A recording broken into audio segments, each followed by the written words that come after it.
Assalamualaikum warahmatullahi wabarakatuh. Perkenalkan, saya Destin Surpita dengan NIM 06101181924014 dari Program Studi Pendidikan Kimia Angkatan 2019 Universitas Sriwijaya. Akan menampilkan video peer teaching dengan materi faktor-faktor yang mempengaruhi laju reaksi dalam kehidupan sehari-hari. Selamat menyaksikan. Oke, baiklah. Assalamualaikum warahmatullahi wabarakatuh, anak-anak. Waalaikumsalam warahmatullahi wabarakatuh, Ibu. Selamat pagi. Warahmatullahi wabarakatuh. Pagi, Bu. Pagi, Gimana nih kabarnya pada pagi hari ini? Alhamdulillah, baik, Bu. Semangat. Masya Allah, semangat sekali ya anak-anak Ibu pada pagi hari ini. Nah, sebelum kita memulai pembelajaran, alangkah baiknya kita berdoa terlebih dahulu ya. Silakan Ketua Kelas pimpin doanya. Baik, Bu. Marilah teman-teman, sebelum memulai pelajaran hari ini, marilah kita berdoa terlebih dahulu. Berdoa dimulai.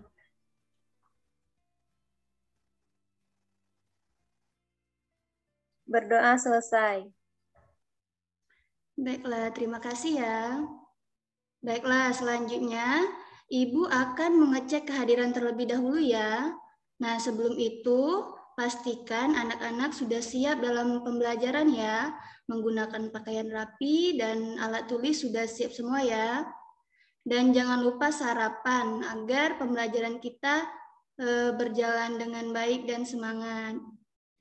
Oke, saya mulai absen. Sartika Wulandari. Hadir, Bu. Luciana Dwi Septiani. Hadir, Bu. Ayu Agustin. Hadir, Bu. Dian. Hadir, Bu. Krista Riza. Hadir, Ibu. Ekaliana Putri. Hadir, Bu. Meitiana Lestari. Hadir, Bu. Dia Sari. Hadir, Bu. Ya, ternyata anak-anak Ibu hadir semua ya. Oke, di sini Ibu akan mengulang pembelajaran minggu lalu. Apakah anak-anak masih ada yang ingat minggu lalu kita mempelajari materi tentang apa? Ingat, Bu. Oke, silakan Widya. Kalau ingat, silakan disampaikan ya. Baik, Bu. Untuk pembelajaran minggu lalu, yaitu tentang laju reaksi, Bu. Oke, yang lain mungkin ada yang bisa menyampaikan apa itu laju reaksi? Saya, Bu. Silakan Ayu. Baik, Bu. Jadi laju reaksi adalah laju yang berkurangnya konsentrasi reaktan atau zat reaksi atau laju bertambahnya konsentrasi produk atau zat hasil reaksi dalam satuan waktu, Bu. Wah, benar sekali ya jawaban Ayu dan Widya. Jadi, laju reaksi itu merupakan perubahan konsentrasi dari reaktan ataupun produk per satuan waktu ya. Oke, karena sudah ingat semua, Ibu akan melanjutkan ke pembelajaran kita pada hari ini. Sebelumnya di sini Ibu akan men-share PPT mengenai pembelajaran pada pagi hari ini.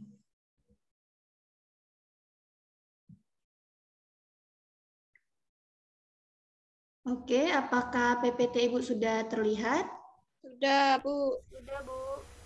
Baiklah, di sini Ibu akan bertanya nih, siapa di antara anak-anak yang pernah membuatkan orang tuanya itu kopi?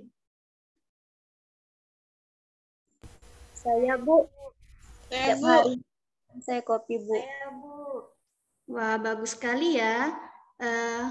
Anak-anak kalau membuat kopi itu menggunakan air panas atau air dingin? Air panas, Bu. air panas, Bu. Ya, benar sekali ya. Kemudian anak-anak tahu tidak mengapa kalau kita membuat kopi seperti ini itu menggunakan air panas? Nah, jadi sesuai dengan pembelajaran kita pada pagi hari ini, air panas ini merupakan salah satu faktor yang mempengaruhi laju reaksi, yaitu suhu. Nah, apa yang Ibu sampaikan tadi itu berkaitan dengan materi kita pada hari ini tentang KD, yaitu menganalisis faktor-faktor yang mempengaruhi laju reaksi menggunakan teori tumbukan. Nah, di sini karena minggu lalu kita sudah membahas yang indikator memahami konsep laju reaksi dan memahami terjadinya reaksi berdasarkan teori tumbukan, maka minggu ini kita akan membahas menganalisis faktor-faktor yang mempengaruhi laju reaksi dalam kehidupan sehari-hari. Nah, kemudian tujuan pembelajaran pada pagi hari ini yaitu melalui pembelajaran discovery learning dengan mengkaji dan mengelola informasi dari berbagai sumber belajar dan penyelidikan sederhana, peserta didik dapat menganalisis faktor-faktor yang mempengaruhi laju reaksi dalam kehidupan sehari-hari. Oke, sekarang Ibu akan membagi kelompok menjadi 3 kelompok ya. Untuk kelompok pertama yaitu Dian, Anggraini, dan Widya. Untuk kelompok 2 yaitu Ayu, Meitiana, dan Sartika. Kelompok 3 itu Kristal, Luciana, dan Eka. Tolong diingat ya untuk anggota kelompoknya. Mengerti anak-anak? Siap mengerti, Bu. Oke, apakah semuanya sudah mendapatkan kelompok? Sudah, Bu. Oke, kalau sudah mendapatkan kelompok, silakan anak-anak memperhatikan video yang akan Ibu share screen ini ya. Tolong dicatat apa yang menurut anak-anak penting dan akan kita diskusikan nantinya. Oke, silakan diperhatikan. Jadi, di video kali ini kita akan bahas lebih lengkap tentang faktor yang mempengaruhi laju reaksi. Ikuti terus videonya sampai selesai ya. Perubahan benda yang terjadi secara kimia akan mengalami laju reaksi. Sebelumnya, kita sudah tahu bahwa laju reaksi terjadi dengan berkurangnya konsentrasi per reaksi atau bertambahnya jumlah hasil reaksi setiap satuan waktu. Jika P adalah per reaksi, maka P akan mengalami kecepatan pengurangan konsentrasi. Dan jika Q adalah zat hasil reaksi atau produk, maka Q akan mengalami kecepatan bertambahnya jumlah hasil reaksi dalam waktu tertentu. Laju reaksi ini dapat dirumuskan menjadi V sama dengan minus delta P per delta T dan V sama dengan plus delta Q per delta T. V merupakan laju reaksi dengan satuannya molaritas per sekon dan T adalah waktu dalam sekon. Tanda minus menandakan zat reaksi berkurang, sedangkan tanda plus menunjukkan produk reaksi bertambah. Nah, teman-teman, laju reaksi ini dapat dipercepat dengan beberapa faktor, yaitu luas permukaan, suhu, konsentrasi, dan pengaruh zat katalis. Kita akan membahas semuanya satu persatu ya. Faktor pertama, luas permukaan. Jika kita lakukan percobaan dengan 3 gelas berisi air, ketiga gelas ini akan kita masukkan gula merah dengan bentuk dan ukuran yang berbeda. Gelas A kita masukkan gula merah utuh berbentuk balok. Kemudian air pada gelas B juga kita campur dengan gula merah berbentuk butiran. Dan terakhir, gelas C kita masukkan gula merah kepingan berbentuk persegi panjang. Menurut teman-teman, gula merah manakah yang lebih cepat larut? Pada gelas A, B, atau C? Ternyata hasilnya gula merah berbentuk butiran pada gelas B lebih cepat larut dibanding gula merah berbentuk lain. Jadi, bagaimanakah pengaruh ukuran kepingan zat padat terhadap laju reaksi? Oke, dari percobaan tadi, kita tahu bahwa semakin kecil ukuran partikel, maka permukaan bidang sentuh akan semakin luas, dan tumbukan yang terjadi pada bidang permukaan semakin banyak, sehingga laju reaksi semakin cepat. Jadi, semakin kecil ukuran partikel, laju reaksinya akan semakin cepat. Faktor kedua yaitu suhu. Bisa kita amati dengan contoh berikut ini. Dua panci A dan B berisi air yang berbeda. Panci A berisi air yang dipanaskan dan panci B berisi air biasa. Kedua air pada panci sama-sama kita campurkan dengan gula. Nah, dengan kondisi ini, menurut teman-teman, gula pada panci manakah yang lebih cepat larut? Ya benar, gula yang kita masukkan pada panci A berisi air panas akan lebih cepat larut. Bagaimanakah hubungan antara suhu dengan laju reaksi? Nah, suhu yang tinggi akan membuat partikel dalam larutan bergerak lebih cepat, sehingga kemungkinan partikel untuk bertumbukan semakin besar, dan laju reaksi akan terjadi lebih cepat. Jadi, semakin tinggi suhu, laju reaksinya akan lebih cepat. Hubungan antara suhu dan laju reaksi ini ditetapkan dari suatu percobaan dengan data sebagai berikut. Dari data dapat kita lihat, setiap kenaikan 10 derajat Celcius, maka laju reaksi mengalami kenaikan sebanyak 2 kali semula. Ini menunjukkan suhu memiliki hubungan yang sebanding dengan laju reaksi. Laju reaksi akan meningkat sesuai dengan kenaikan suhunya. Jadi, hubungan kuantitatif perubahan suhu terhadap laju reaksi dapat dirumuskan menjadi Vt sama dengan delta V pangkat delta T per A kali V0. Vt adalah laju reaksi akhir, delta V adalah kenaikan laju reaksi, V0 adalah laju reaksi awal, satuannya dalam molaritas per sekon, delta T adalah perubahan suhu, dan A adalah kenaikan suhu dengan satuan derajat Celcius. Oke teman-teman, faktor ketiga yang mempengaruhi laju reaksi adalah konsentrasi. Untuk melihat pengaruh keduanya, mari kita perhatikan labu elemer A dan B berikut. Keduanya berisi asam klorida dengan konsentrasi larutan berbeda. Labu elemer A memiliki konsentrasi 0,5 molaritas, sedangkan B 1 molaritas. Nah, menurut teman-teman, manakah yang lebih cepat bereaksi antara labu elemer A atau B? Untuk menjawabnya, kita perlu ingat kembali bahwa reaksi kimia terjadi jika partikelnya saling bertumbukan. Semakin besar konsentrasi, maka semakin banyak partikel zat yang bereaksi. Akibatnya, kemungkinan tumbukan antar partikel akan banyak terjadi dan laju reaksi meningkat. Sama halnya dengan ilustrasi berikut. Manakah yang lebih mungkin terjadi tabrakan? Di jalanan lengang atau jalanan yang padat? Pastinya di jalanan yang padat ya. Berarti, labu elemer B lebih cepat bereaksi dibandingkan A.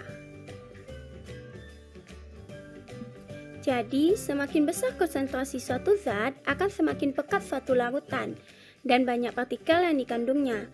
Akibatnya, semakin banyak kemungkinan terjadi tumbukan, sehingga laju reaksi menjadi semakin cepat.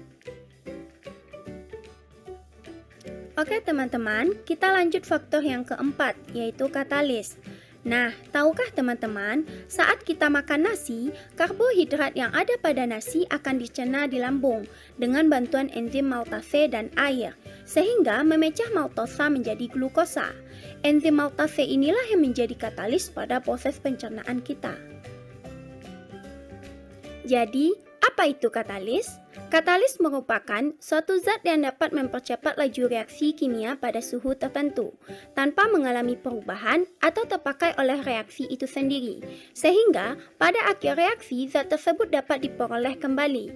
Katalis ini akan mempercepat laju reaksi dengan cara mengurangi energi aktivasi.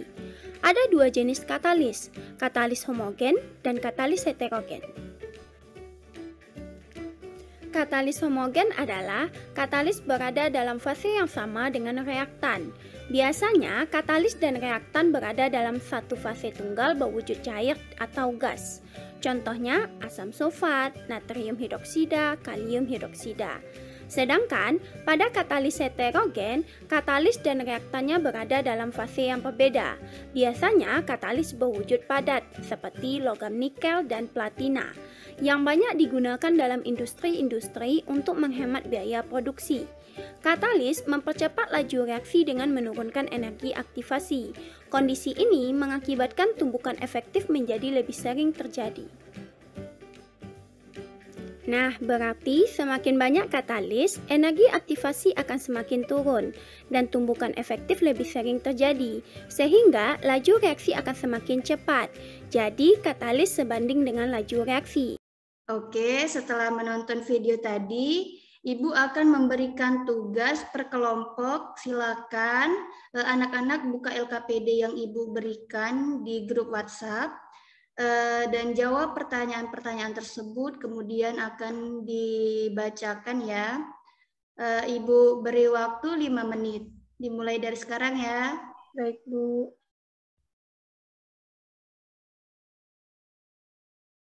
Oke, baiklah. Untuk waktu diskusinya sudah selesai ya. Selanjutnya, setiap kelompok silakan menyampaikan hasil diskusinya. Nah, untuk soal pertama ini, kelompok siapa yang bersedia menyampaikan hasil diskusinya? Kelompok 2, Bu.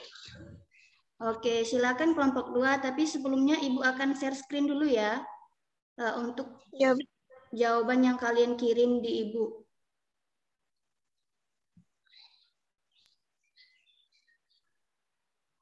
Apakah sudah terlihat? sudah, Bu. Oke, silakan, Nak. Ya, Bu. Assalamualaikum warahmatullahi wabarakatuh. Kami dari kelompok 2 yang beranggotakan teman saya Ayu Agustin, Sartika Sari, dan saya Metia Lestari. Nah, di sini kami akan menjawab nomor 1, di mana pernyataannya nomor 1 itu yaitu yang A, makanan yang disimpan di ruangan biasa lebih cepat basi dibandingkan disimpan di refrigerator. Yang B, pada makanan kaleng terdapat asam benzoat yang berfungsi sebagai pengawet makanan.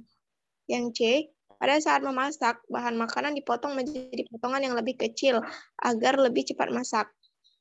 Nah, pertanyaannya, apabila hal di atas dikaitkan dengan laju reaksi, maka faktor yang mempengaruhi laju reaksi pada A dan C berturut-turut adalah, nah, jawaban kami yaitu suhu dan luas permukaan, Bu.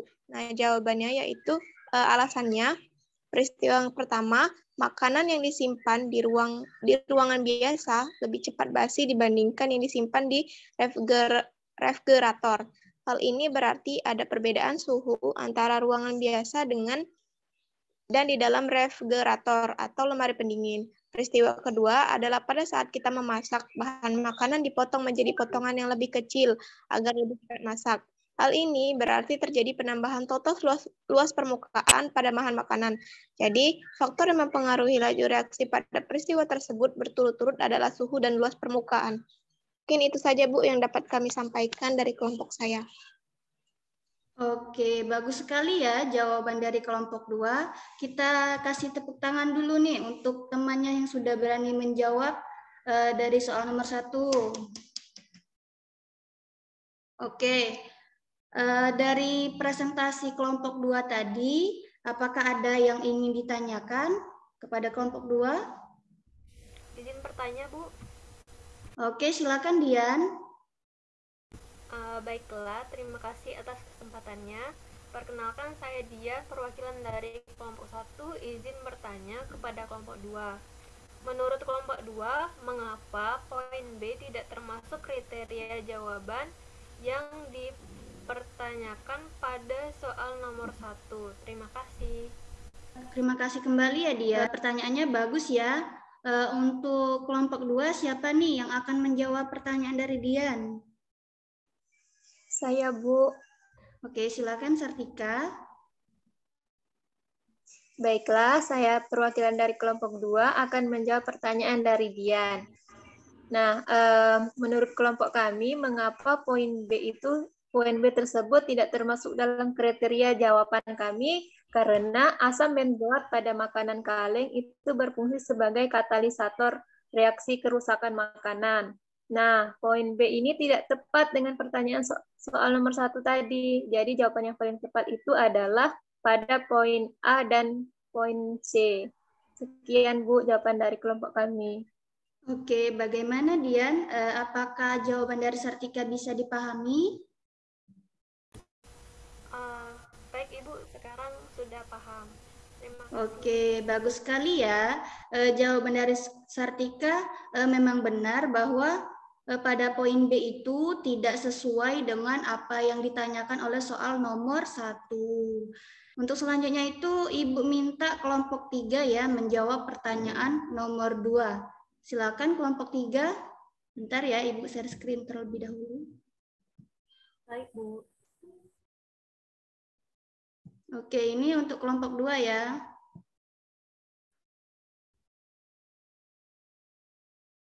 Silakan kelompok 2.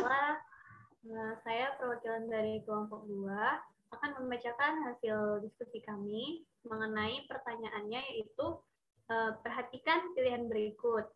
Yang pertama, makanan yang disimpan di ruangan biasa lebih cepat basi dibanding yang disimpan di refrigerator. Yang kedua, pada makanan kaleng terdapat asam benzoat yang berfungsi sebagai pengawet makanan. Yang ketiga, pada saat memasak, bahan masakan dipotong menjadi potongan yang lebih kecil agar lebih cepat masak.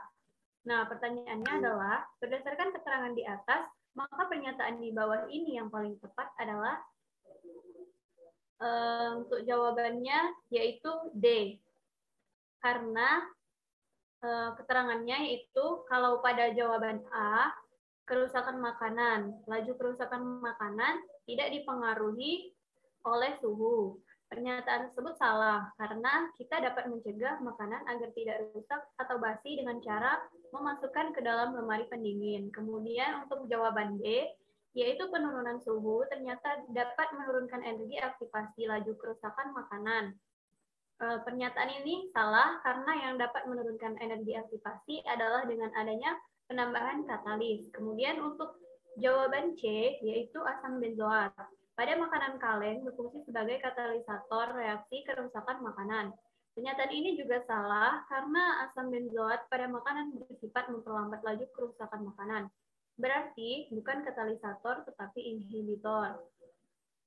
Nah, untuk jawaban D, yaitu pemotongan bahan masakan menjadi potongan yang lebih kecil, meningkatkan luas permukaan bahan makanan. Pernyataan ini benar, karena dengan memotong-motong bahan masakan menjadi lebih kecil, berarti akan memperluas total luas permukaan, sehingga pada makanan tersebut akan menjadi lebih cepat matang. Kemudian untuk jawaban E, yaitu pemotongan bahan masakan menjadi potongan yang lebih kecil, meningkatkan energi kinetik bahan makanan, sehingga mempercepat pemasakan. Pernyataan ini salah karena untuk menaikkan energi kinetik partikel, hal yang harus dilakukan adalah dengan cara meningkatkan suhu. Jadi, menurut kami jawaban yang paling benar itu adalah D. Mungkin itu saja Bu dari kelompok 2. Terima kasih Bu. Oke, terima kasih ya Eka. Jawabannya sangat bagus ya. Jawaban dari kelompok kalian sangat detail. Nah, di sini apakah ada yang ingin ditanyakan kepada kelompok 3?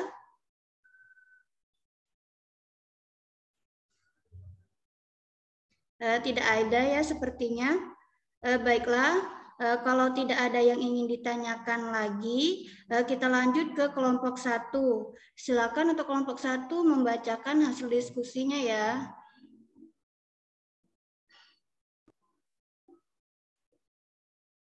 Ini kelompok 1, silakan siapa yang ingin membacakannya? Baik, di sini saya perwakilan dari kelompok 1, di mana anggota kelompok 1 ada Anggraini, Dian, dan saya sendiri. Untuk pertanyaannya yaitu perhatikan ilustrasi percobaan laju reaksi dengan berbagai perlakuan sebagai berikut.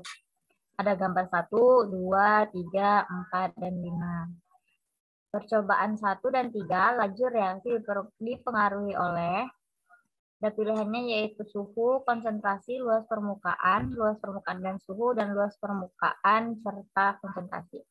Nah, untuk jawabannya itu sendiri, pada percobaan 1 dan 3, laju reaksi dipengaruhi oleh luas permukaan dan suhu. Perhatikan kondisi gambar 1 dan 3.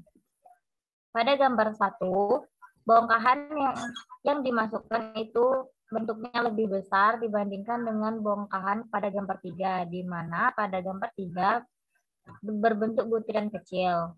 Kemudian pada gambar 1 itu konsentrasinya itu 0,1 dan pada gambar 3 juga konsentrasinya 0,1. Untuk gambar yang pertama suhunya yaitu 25 derajat Celcius, untuk yaitu 45 derajat Celcius. Nah, faktor yang mempengaruhi laju reaksi bisa kita lihat sesuai dengan keterangan pada gambar bahwa pada luas permukaannya itu yang berbeda, konsentrasinya sama, namun suhunya juga berbeda. Berdasarkan pengamatan tersebut, maka faktor yang mempengaruhi laju reaksi adalah yang faktornya berbeda. Maka jawaban yang benar adalah luas permukaan dan suhu. Oke, terima kasih ya kelompok 1. Bagus sekali ya jawaban dari kelompok 1. Untuk kelompok 2, kelompok 3 juga sudah sangat bagus. Kita kasih tepuk tangan terlebih dahulu ya pada kelompok 1.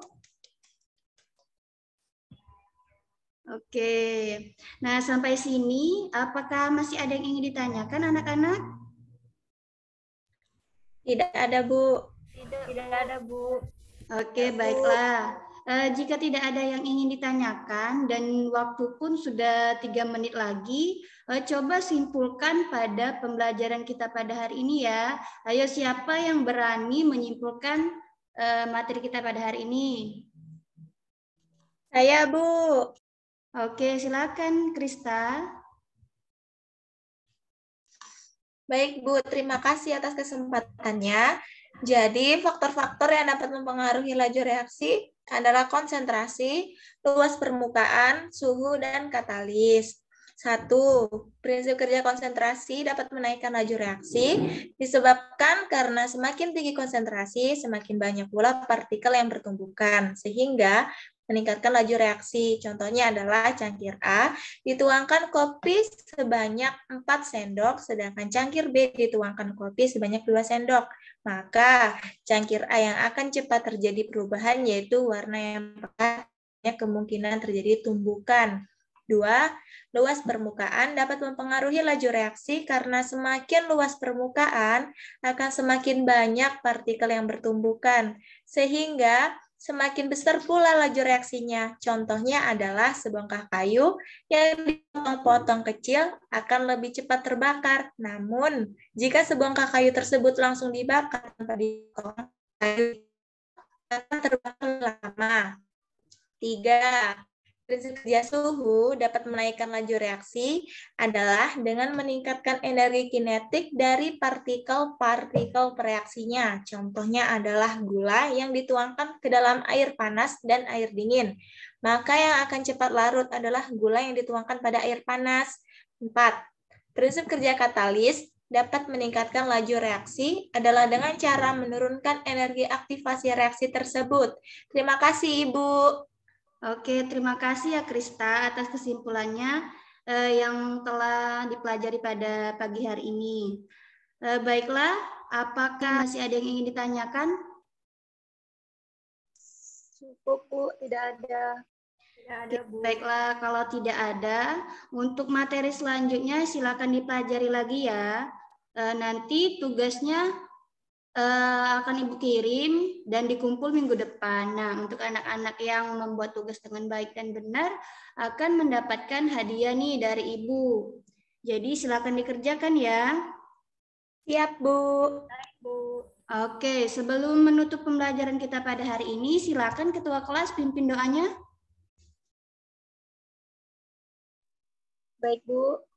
Marilah teman-teman supaya ilmu yang kita dapatkan menjadi berkah, marilah kita berdoa terlebih dahulu. Berdoa di dalam hati, mulai.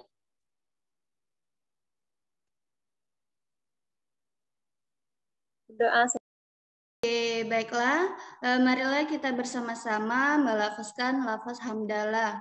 Alhamdulillahirabbil alamin. Nah, semoga pembelajaran kita pada hari ini dapat bermanfaat untuk kita ke depan ya. Selalu jaga kesehatan.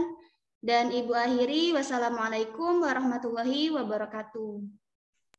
Waalaikumsalam warahmatullahi wabarakatuh. Terima kasih, Ibu. Oke, terima kasih kembali anak-anak.